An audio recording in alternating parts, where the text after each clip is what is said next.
Soy Isabel Cisneros, soy artista plástico y me defino como una tejedora de materiales inusuales. Después de haber pasado 10 años produciendo cerámicas utilitarias, decidí empezar a buscar alternativas a las características rígidas y opacas del material cerámico. El primer paso que di fue empezar a elaborar módulos muy pequeños, perforarlos y entretejerlos. Esta característica de flexibilidad era algo que yo estaba buscando desde hacía tiempo, porque uno de los conceptos que yo quería transmitir con mi trabajo era la adaptación, tanto al medio ambiente como a toda la situación, a todo el entorno que lo va rodeando a uno como artista mientras uno va trabajando. Y un día yendo a las mercerías había un saldo de botones, había una remesa que estaba descontinuada, que no la podían vender, que estaba en una caja, y la dueña de la mercería me ofreció que la comprara todo el lote completo. Me vine para el taller con el lote y realmente ahí se me abrió una ventana magnífica. La ventana de el material que no es frágil como la arcilla, el material que es mucho más liviano que la arcilla, el material que además consigo ya previamente elaborado y me hace que el proceso de elaboración de las piezas se me acorte un poco, pero sobre todo el material que tiene color. A partir de ahí fui viendo con mucho más detenimiento todos los materiales que estaban en torno a la industria textil, al vestuario, a la tapicería, a la confección de cortinas, y realmente creo que fue una ventana muy nutritiva, una ventana muy estimulante a mi trabajo, y me aportó muchísimo, enriqueció muchísimo el sistema de trabajo que tenía, y además me permitió hacer juegos, tratar de hacer piezas utilitarias a partir de materiales textiles, o sea, empezar a trabajar con un doble juego entre lo que era la cerámica, el textil y lo utilitario, las piezas desnudas sin color o las piezas que tenían introducción de color por otros materiales que ya tenían color. Hablar del trabajo de Isabel Cisneros es un punto muy importante porque inevitablemente pertenece a una generación especial dentro del arte venezolano. Es una artista de trayectoria que ha cumplido un amplio papel dentro de lo que han sido las tramas de la materia, ¿no? A través del trabajo cerámico, y justamente desplazando las características un poco comerciales del trabajo cerámico hacia volúmenes mucho más expresivos, cargados de poéticas muy particulares. Isabel ha logrado desde ese trabajo con la tierra, con la materia, que además es una tradición muy cercana a lo que fueron las rupturas un poco de los años 70 y de los años 80 a nivel internacional con los temas particulares de la cerámica. Ha sido una de las mujeres fundamentales que en el campo de las artes venezolanas logró esa transición para convertir el hecho mismo del trabajo con la materia en un gesto metafórico para hablar sobre otras narrativas y sobre otras dimensiones de lo humano dentro de los contextos que le rodean. Una de las consecuencias más felices que yo encontré empezando a trabajar con todos estos materiales textiles era que le aportaba a mis piezas, más allá del color, la liviandad, porque la pieza cerámica, la pieza tejida cerámica tiende a ser, por la naturaleza del material, pesada, difícil de mover, y eso impide un poquitico tanto el trabajo como el transporte, porque son unas piezas de orden muy táctil y son unas piezas muy lúdicas, muy juguetonas, y me encanta ver el efecto sorpresa que producen en la gente. Yo nunca tengo una intención clara de cómo va a ser el resultado final de la pieza, pero cuando la termino, la forma y la manera como ella se mueve alude mucho alguna forma natural, y eso me hizo reflexionar mucho sobre el tipo de reciclaje que yo estaba empezando a plantearme con mi trabajo. Normalmente yo no reciclo de cosas que ya fueron utilizadas y que yo elaboro, limpio, acomodo y manipulo para trabajar. Yo reciclo cosas que tenían otro destino, y ese destino ya no se puede llevar a cabo. Ser artista en la Venezuela de hoy implica grandes dificultades. El oprobioso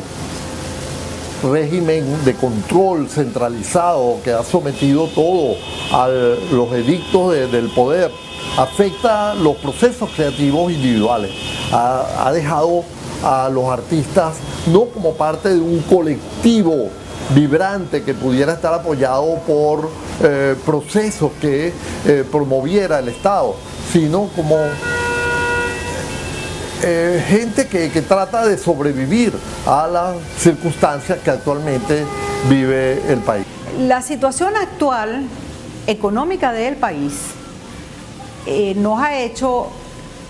que hasta el conseguir telas para trabajar, o conseguir hilos para trabajar, o conseguir cintas para trabajar, sea cada vez más difícil. Un factor que hay que siempre acentuar en la mirada al trabajo del artista venezolano en este momento es precisamente que ha sido dejado solo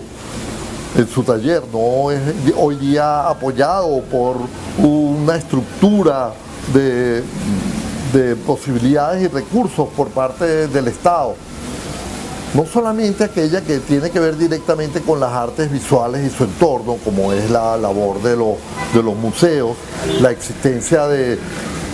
bienales y salones de confrontación de su trabajo, sino inclusive a un nivel muchísimo más elemental y básico, la posibilidad de conseguir material para el desarrollo de su proceso creativo. Las realidades de un país que está en franco deterioro, como es la realidad de la Venezuela actual, los movimientos de los desplazamientos de las instituciones, el debilitamiento del tejido social, las fracturas de lo cotidiano dentro del ejercicio de comunidades que son incapaces de encontrarse, y dentro del ejercicio de graves crisis políticas, económicas y sociales, está dando como una traducción especial que se manifiesta en las conexiones directas con la memoria, es decir, con esa especie de individuo que ha perdido su particularidad y su contexto y su piso, ese individuo que pertenece a un país que no existe y que completa un artista que vive en una especie de exilio dentro de su propio territorio. Ha despertado conexiones muy importantes con la memoria, con la conexión con el padre, con los vínculos, con aquellos libros y aquellos textos y aquellas estrategias del discurso, del logos, de la palabra, de la trama, del color, que eran la esencia, que hacen o que constituyen la esencia de lo que uno es, ¿no? Este proyecto de papel fue motivado por mi necesidad o mis ganas de reelaborar, de remanipular, de mantener conmigo por un buen rato unos libros antiguos que tenía en la casa que provenían de la biblioteca de mi papá. Entonces el contenido del libro evoca cosas que fueron parte como de las imágenes que me acompañaron toda la vida. Ya es traspasar el contexto de las metáforas del otro para volver a la metáfora de sí misma como artista de la generación a la que pertenece, como ser humano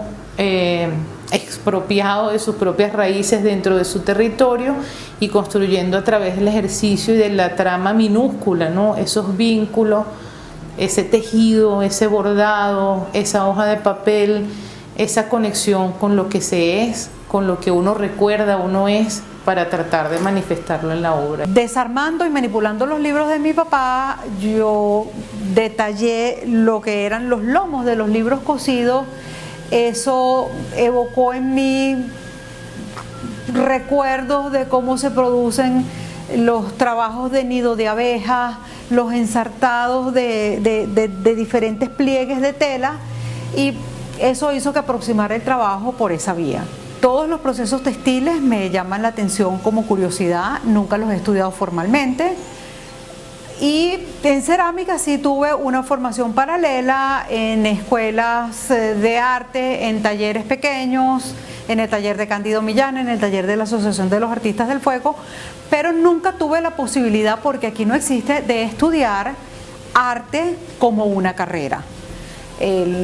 Los casos en los cuales yo empecé a trabajar con arcilla, me di cuenta que la técnica de beadwork era como la más apta para lo que yo pretendía hacer, como cuando estoy trabajando con estas cosas de telas, tiene más que ver una técnica de plegados, de costuras, técnicas de entretejidos, de cintas, y entonces bueno, yo voy retomando, voy tomando y voy robándome los sistemas de elaboración que voy necesitando en el momento para los materiales que tengo.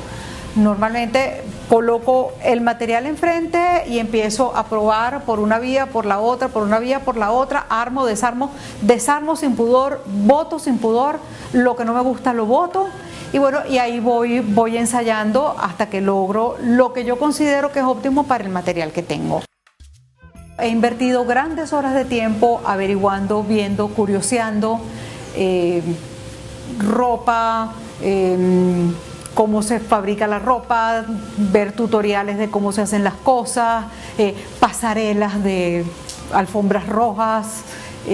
todas esas cosas son las que me alimentan y me dan fantasías para mi trabajo. Personalmente, como investigadora, soy una investigadora joven que conoce el trabajo de Isabel desde hace un tiempo. Creo que bueno, que estos son los gestos, ¿no? Los gestos importantes que situaciones de grandes momentos de crisis producen triste y positivamente en la obra de un artista, y lo llevan a explorar nuevas dimensiones y a saltar seguridades, ¿no? Campos de seguridad para lanzarse en el riesgo de eso que está pasando entre sí mismo, con los otros y con el afuera. Yo creo que la obra de Isabel Cisneros en este caso está dando un salto muy importante, está construyendo una poética a partir de ese deterioro y está consolidando importantes vínculos de trabajo que yo estoy segura en el futuro la van a llevar a nuevos territorios.